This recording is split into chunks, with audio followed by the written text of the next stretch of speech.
Alrighty, good afternoon everyone. This is LA State, a political news show covering local and state issues affecting Cal State LA students. I am your host, Joe Brizzolara. My co-host is Malerie Wilkins. How's it going, Malerie? Hi guys.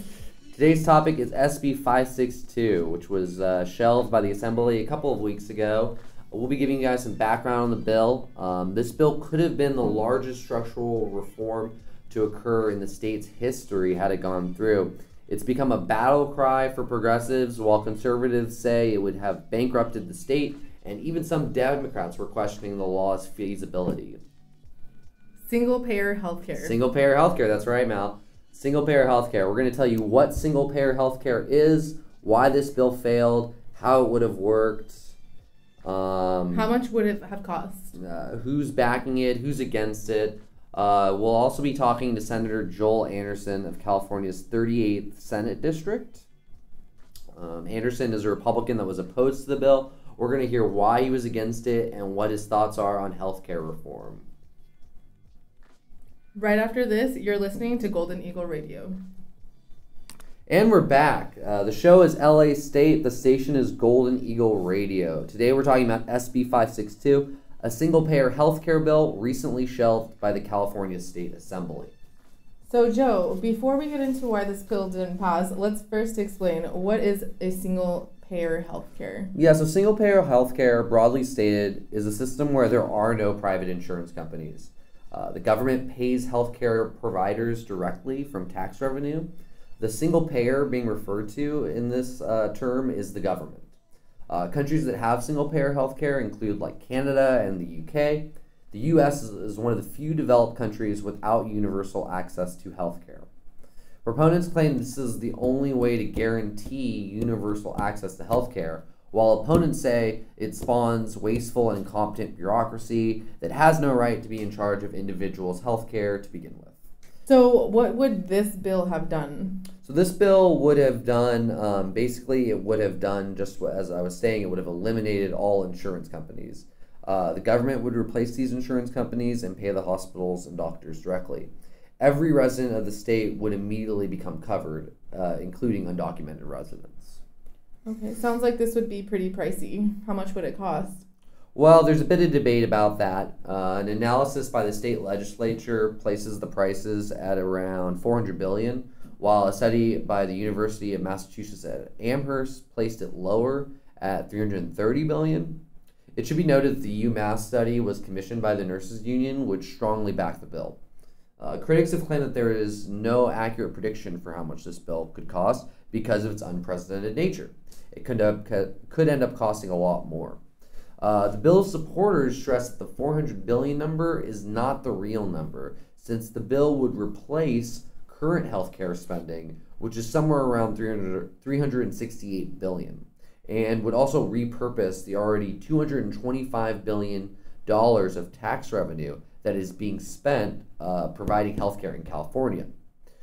This includes Medi-Cal, which is funded by the state, and Medicare, which is funded by the federal government.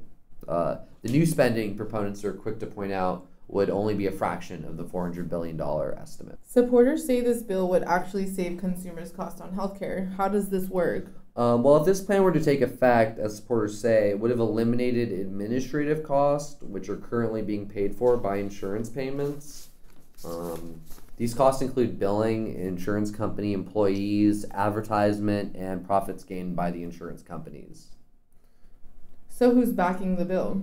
The bill was sponsored by State Senator Ricardo Lara out of Bell Gardens and Assemblywoman Toni Atkins out of San Diego.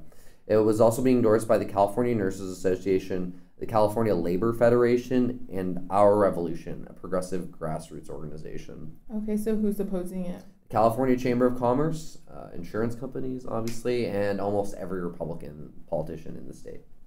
So on Friday, June 23rd, the Assembly shelved SB 562. What does this mean and how did it work? So on the 23rd, Assembly Speaker Anthony Rendon announced that the bill would remain in the Rules Committee until further notice. This means that the Assembly can't debate it and put it to a vote. So the bill, while the bill is not killed, it is unlikely that it will be voted on this year. Okay. Rendon called the bill woefully incomplete and encouraged his Senate colleagues to develop it more, specifically mapping out how it would be paid for. He characterized the bill as being more a statement of principles rather than a public policy. The California Nurses Association, on the other hand, one of the key backers of the bill, called Rendon's shelving of the bill a cowardly act. In a joint statement, the bill's authors, Democratic Senators Ricardo Lara and Tony Atkins, said they were disappointed and that the issue is not going away. They did not call out Rendon by name, interestingly, though. Has anything like this ever been tried before? Oh, yeah, totally. In this state or another state? Both, actually. In 2011, Vermont abandoned its plan to issue a single-payer healthcare because of funding problems. Last year, a ballot initiative lost in Colorado, which would have established a similar system of single-payer healthcare. California legislators have tried this several times, unsuccessfully, to pass single-payer healthcare. Most recently, it was passed by the state legislature in 2006 and 2008. Both times it was vetoed by then Governor Arnold Schwarzenegger. The former governor said in 2006, socialized medicine is not the solution to our state's healthcare problems. So you said that this bill would change the way that California uses federal funds. Would the federal government have to approve this? Yeah, absolutely. So basically, this bill would be using money from Medicare and Medi-Cal, which is partially funded by federal grants. The federal government, in this case, would need to sign off on it. Given the obstinacy of the Republican-controlled Congress to progressive causes and Trump's personal disfavor to the state, this could be a hard sell. Remember when he said the state was out of control? Who could forget it? Yeah, who could forget that? What other roadblocks does this potential law face? The bill would almost certainly require new taxes, which would require approval by the voters. Though California voters are more likely to approve new taxes for popular programs, examples of this would be the bullet train and infrastructure improvements, they might not be willing to take this hit to their wallet. One proposed revenue generator for this bill is to raise the payroll tax 15%, significantly higher than the current of around 6.2%. Another obstacle could be Governor Jerry Brown, who would be able to veto this bill. He was publicly non-supportive of the bill, and while a great supporter of progressive causes, Brown has become more fiscally conservative in his later years. This price tag might have been too big for him to swallow. I think we're going to have to leave it there for now. We'll be back with more background and then ultimately a interview with Senator Joel Anderson out of California's 38th Senate District. You're listening to LA State. The station is Cal State LA's Golden Eagle Radio. I'm Joe Brizzolara. We'll be right back. I think we're going to have to leave it there for now. We'll be back with more background and then ultimately a interview with Senator Joel Anderson out of California's 38th Senate District. You're listening to LA State. The station is Cal State LA's Golden Eagle Radio. I'm Joe Brizzolara. We'll be right back. All right, welcome back to LA State. I'm Joe Brizzolara, and you're listening to Cal State LA's Golden Eagle Radio. My co-host today is Malerie Wilkins. What's the next question, Malerie? Is Obamacare single-payer healthcare? Yeah, so Obamacare or the ACA is not single-payer healthcare. Instead of government directly providing healthcare, Obamacare placed increased regulations on insurance companies, which made it so that no one can be denied health insurance. It also expanded Medicare, providing more free healthcare for low-income peoples, as well as mandating that everyone buys insurance or faces a fine. This is a very short, simplified description of a very complex bill. But essentially, the biggest difference is that Obamacare regulates insurance companies, whereas a single-payer system eliminates the insurance companies entirely. Okay, that being said, when will there be new developments for SB 562? So the bill passed the state Senate right before it broke for summer. If it hadn't, the bill would have been killed there. But it did go to the Assembly, and it was sent to the Rules Committee, which basically essentially shelved it. So they still have up to another year to vote on this bill, but it's unlikely that anything will come out of that. Okay, so what are some of the opinions going around about this SB 562? So, California Attorney General Xavier Becerra said Tuesday that he did support a proposal for California to adopt a single-payer healthcare plan and believes it will eventually be enacted because consumers will become fed up with the current system that he said is unaffordable to many. One of the people opposing the bill was Senator Tom Berryhill. He cited the $400 billion price tag as the reason for his opposition. So we'll be back after this with an interview with California State Senator Joel Anderson on his opposition to SB 562. You're listening to Cal State LA's Golden Eagle Radio. We'll be back after this with an interview with California State Senator Joel Anderson on his opposition to SB 562. You're listening to Cal State LA's Golden Eagle Radio. All right, welcome back. This is LA State. You're listening to Cal State LA's Golden Eagle Radio. I am your host, Joe Brizzolara. We've been discussing SB 562, a bill that was recently shelved by Assembly Speaker Anthony Rendon. The bill would have offered universal health care to all residents of California. It has become a battle cry for progressives, while conservatives say it could bankrupt our state. Here to talk about it is California State Senator Joel Anderson, who represents voters in San Diego County. Senator Anderson is a Republican and has been a vocal critic of the bill. Senator Anderson, thank you for being here. Joe, thank you so much for inviting me. So as you know, the show is listened to primarily by Cal State LA students. First off, I think we'd like to hear your brief reasoning for why you did not support SB 562. Well, I think that Speaker Rendon and I both agree on this issue. The bill wasn't real. It was a 38-page bill revamping an entire healthcare system for 40 million Californians. And I think it could be best described as a partial outline. If you were to turn in a college paper that was so thin with no meat on the bones, I think that would earn you enough. And I believe that if we were going to move forward, the details need to be worked out.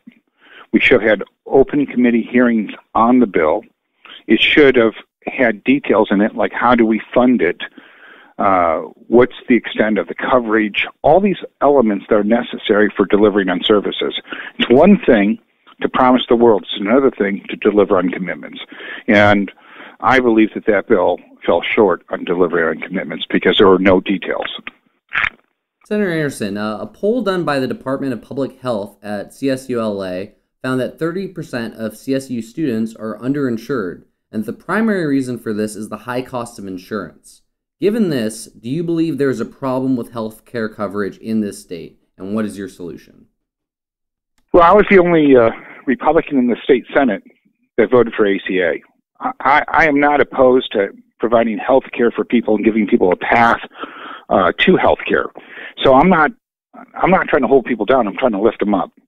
But I'm tired of the legislature making promises to get headlines with never intending to deliver on those promises. And I have to hand it to Speaker Rendon for being the adult in the room and pointing out that the bill had no meat on the bones. Do you believe the cost prediction done by UMass at Amherst or the one done by the legislature are accurate? The costs were predicted to be $330 billion and $400 billion, respectively. Well, yes, to the extent that static models work, but in a dynamic world, it isn't so predictable.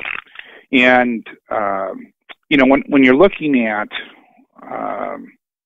government administering anything, rarely does government deliver things on time and within a budget. So if you look at the last 6 years, our budget went from $86 billion in revenue to $125 billion. That's a 45% increase.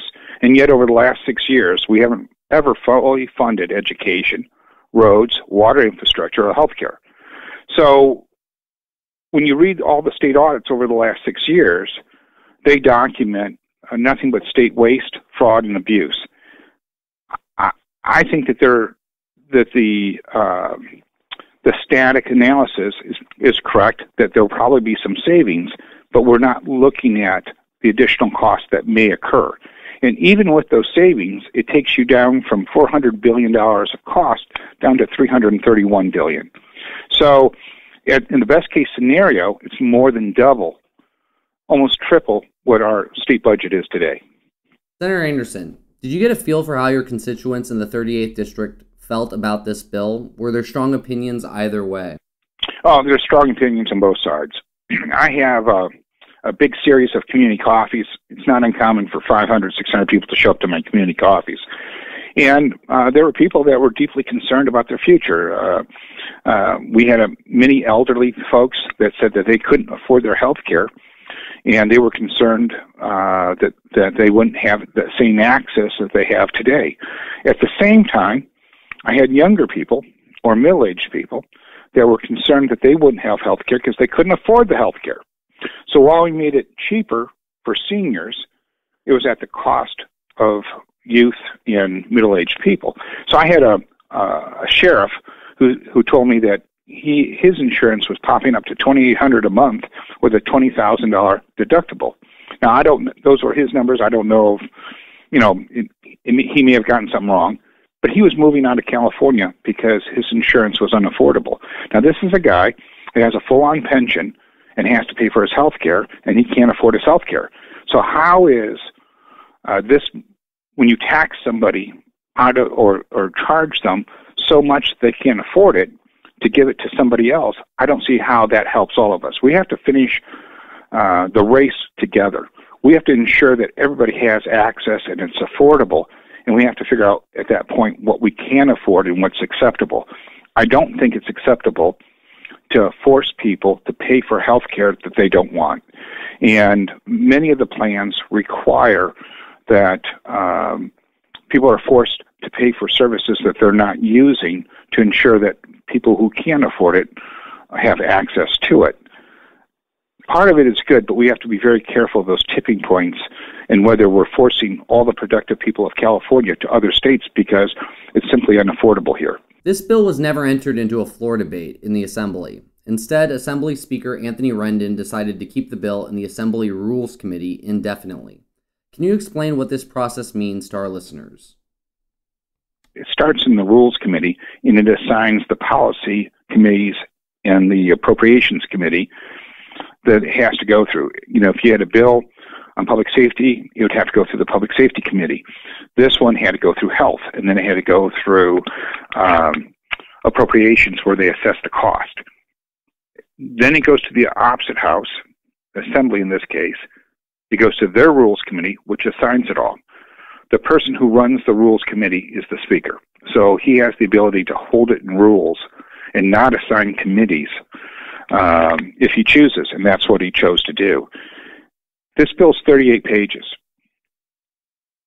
It's health care for 40 million Californians, and it fundamentally changes everything we've ever done to something new. There's no meat on the bone. It's a joke of a bill. It's an outline at best. So while people are angry with Rendon, they shouldn't be. They should be angry with the state Senate for not vetting a bill, not having full hearings and hearing all sides. Who's to say this is the best universal care? There's more than one way of accomplishing it. We should have open hearings. This process should not be rushed. It's important that we get it right the first time because we're impacting 40 million Californians. Many on the left have blamed Assembly Speaker Rendon for this bill being killed, while others have said Governor Brown was a driving force behind stalling it. Still others say this was the result of influence by the insurance industry over the legislature. What individual or group do you believe was responsible for the bill being shelved? I believe the pro tem Kevin De Leon. He allowed it to get out of our House without proper vetting. It's a 38-page bill. If I were to write a bill about anything, it's more than 38 pages. When you look at ACA, what was it, 1,700 pages? And even that had huge gaps that had to be filled in later. This bill should have been at least 700, 1,000 pages if it had any chance whatsoever. We had 1 or 2 hearings. You mean you wouldn't want to have at least 10 or 20 hearings to ensure that everybody involved had their input to ensure that we had the best possible bill?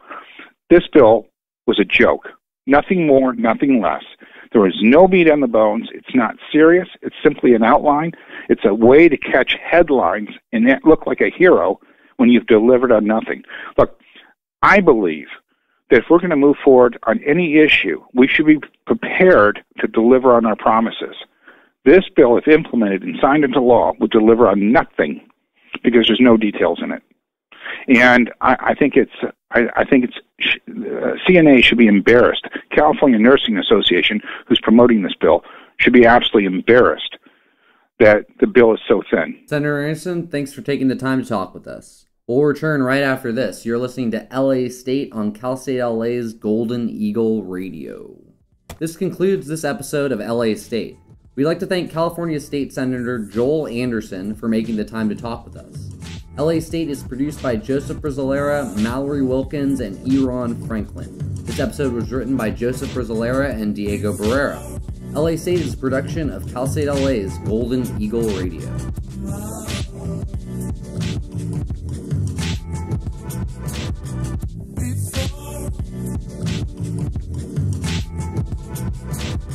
Before